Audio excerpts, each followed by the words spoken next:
to our 25th edition of Twins Talk with Senor Smoke, brought to you by Gordie's BP Auto Repair and Towing, 7 days a week on Huff Street in Winona.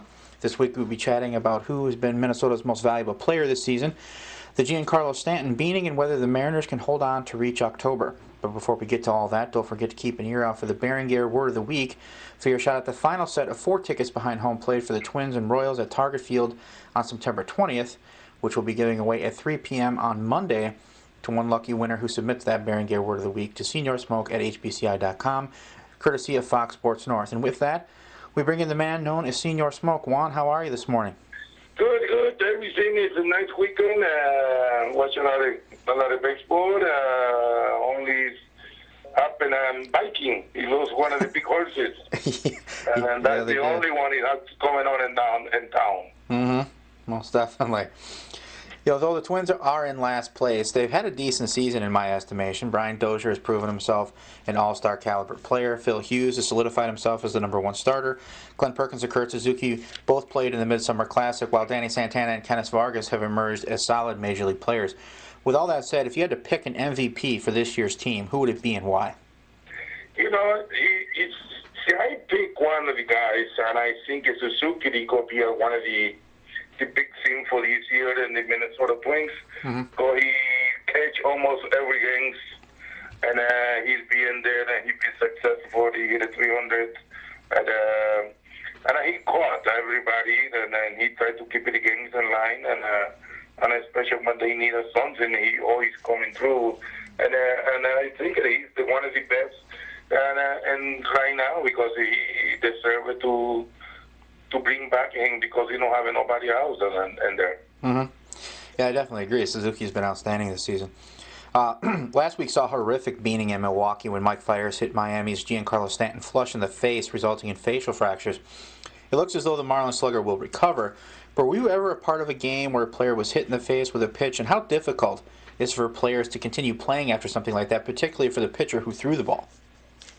Well, it's hard because when that happened to one of my cousins. He played for Cleveland a long time ago, and he tried to make it out the teams, and he been hit in the face and broke the jaw in 4 places.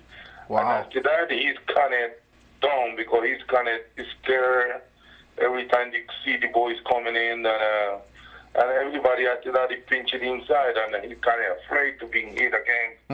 And then year after that, he quit on the baseball.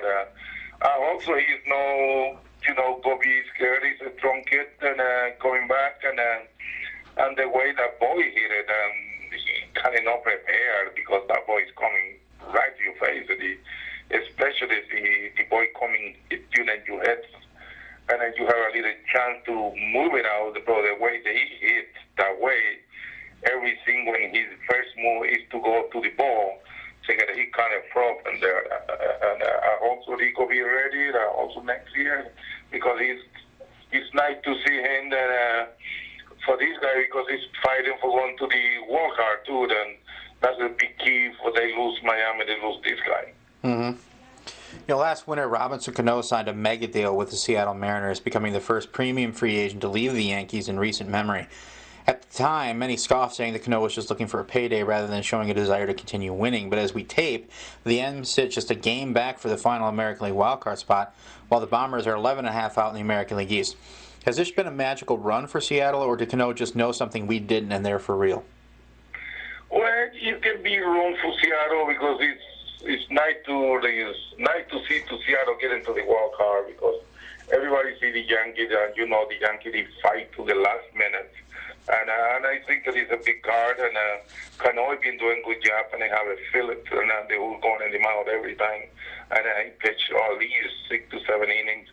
And I think they have a great team, and I hope so he can get it to the wild card, and then it's anything that can happen after that. And it's like a Detroit and Kansas City right now. I like to see Kansas City, but I like to see Detroit, and it's great, it's close. And Seattle, I think they're coming back, Yeah, it would definitely be great for baseball if Seattle and Kansas City could both make it into the playoffs. That would be outstanding.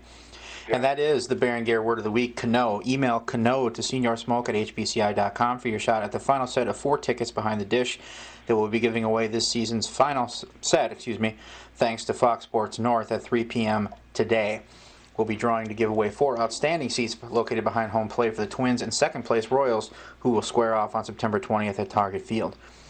After his latest stellar performance, I simply have to ask you, as a former big league pitcher, how good is Clayton Kershaw? Every year the debate rages on as to who the best pitcher in baseball is, and over the past 10 years or so, it's bounced from Tim Lincecum to Roy Halladay to Justin Verlander. But it would seem Kershaw may have secured the top of the totem pole and may hold on to it for a few years to come here, hasn't he? Yeah, I saw him pitch last night games, and he really commanded. When he has the blinking body, fast body changer, he's no way somebody can touch it. And it's nice to sit in there and watch him to pitch because he knows what kind of pitch he can throw, and this guy he go take it. It's really nasty when he go in the mound, and especially when after the 5th inning.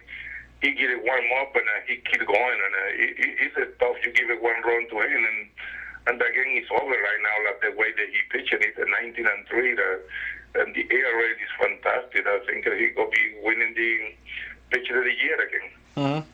Mm-hmm. Speaking of Kershaw, there's this. You heard coming up, there was there were comparisons to Sandy Koufax, and when you hear that, it sounds ridiculous because Sandy Koufax is almost mythological in stature in baseball history. So when you hear someone compared to him, you're just like, why don't you just calm down a little bit? But the way he pitches, and you look at the numbers he's put up at his age, when it was right about this time in Sandy Koufax's career that he really started to take off and pitch at the level he did for a number of years before his arthritic elbow forced him to retire. But Kershaw's already posted outstanding numbers up to that age, and now you have to think he's going to be getting into his prime and maybe even pitching even better. It really isn't that big of a stretch to say that he's in Sandy Koufax's, on his level, is it? Yeah, there's a lot of these you can compare and everything. It's only one guy that is a Sandy Koufax. You never know he can coming back in the next year that he being hit hard, and that's happened to the pitcher from Detroit, Villard, and every time he used to go in there, now he's being hit hard every time. And I felt, when you have our pitcher, you have to change a little bit because everybody kind of waited for the hitter. And then the way that he take him out sometimes, he's kind of, he don't know sure 100% that he wanted to be consistent. And you have to take it out from your head and then to continue to do it and help your teams. And, this guy from the Dodgers, he kind of feel comfortable in there because they know his team has got a lot of run. And he knows he hit a 2 or 3. That game is a history. But the injuries come in, and then they compare with him. And I hope so the Smoke can get it back to the head, and he started next year to lose it. This compare is to continue to do it. That's another thing because Sandy Koufax did it for so many years. When he started coming and hurt, and that's when you started going down, and you have to learn how to pitch different after that, and they can come in, and he's a young kid, and the number is in there, and he's one of the best pitchers right now. Well, it's definitely going to be fun to watch as he progresses over the years. And then finally, there are only a couple of weeks left in the regular season. What are you looking forward to from the Twins as they finish out this season? What are you looking for from the players? What do you want to see from some of the young kids as they finish out the year heading into next spring training? Well, right now everybody has to play for his own thing because a lot of the guys is looking for a contract.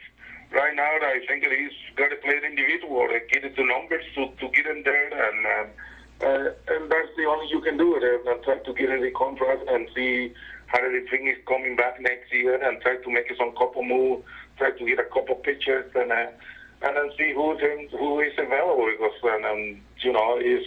Every time between you try to get somebody, he's being having a Tommy John surgery and everything. And then you pay a lot of money that you never know the go be pitching. And I hopefully can find somebody who's healthy and then bring back in here and see it can be the difference because the fans started getting tired. They see the losing year after year. And I think for this reminding game and this guy, he can come in and put a fantastic number. At least can lose on 100 games. And that's going to be a real nice for the fan too, for himself, and then put some number in there for himself, and then he can get a contract for next year. So what did you think of that Vikings game over the weekend? I know we talked about it a little bit. Everyone thought they had a chance against the Patriots. Then Adrian Peterson ends up not playing, and they didn't. They got handled pretty well. Yeah, that's getting handled pretty well. So like when something happened, everybody said that the Vikings lose because Peterson. It's like when all season they've been a race and lose Bayola for 2 days. You have to go in there and do a success for the you have to have somebody to replace another guy. It's know that you go put it in there and they lose because there's he has his own issues now. They have to face it and see what is coming from there because he's a really nice guy and I hope he's coming clean and go play like he know how to play. Yeah. You gonna watch the Monday night game tonight? Yep, that's what I'm gonna do it. Who do you got, the Colts or the Eagles? Yeah, I like the Eagles and I see it because I used to be the fan the big, and then now he's on the other side, and I want to see how they doing this, this time, and then what happened tonight. Yeah, well, hopefully it'll be a good game. I had Jamal Charles in my fantasy league. He got hurt right away, so I need LaShawn McCoy to do something for me, so I have half a shot here. All right, man. All right, well, we will talk to you next Monday, Juan. You have a good week, and we'll talk to you again. All right, thank you. You have a good day. Yep, thanks. All right, that's all the time we have for this week. Thanks for dialing up Twins Talk, brought to you by Gordie's BP, Auto Repair and Towing, 7 days a week on Huff Street in Winona. And don't forget, at 3 p.m. on Monday, we'll be drawing to give away our final set of 4 tickets behind home plate for the Twins and Royals on September 20th.